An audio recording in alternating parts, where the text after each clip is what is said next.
Hello everyone, welcome back to my channel. Guys, आज मैं बनाने वाली हूँ बास्केट से सीमेंट पॉट।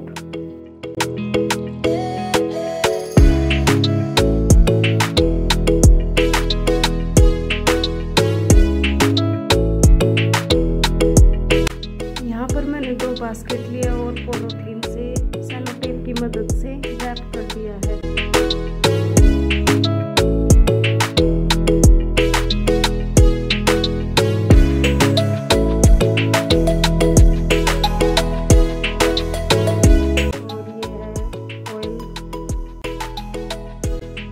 चलिए फिर वीडियो शुरू करते हैं। मुझे इंस्टाग्राम पर भी फॉलो कर सकते हैं। अगर आपका वीडियो संबंधित कोई भी क्वेश्चन हो तो आप मुझे इंस्टाग्राम पर पूछ सकते हैं।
अगर आपको मेरा ये वीडियो पसंद आए तो वीडियो को लाइक, शेयर, सब्सक्राइब करना ना भूलें।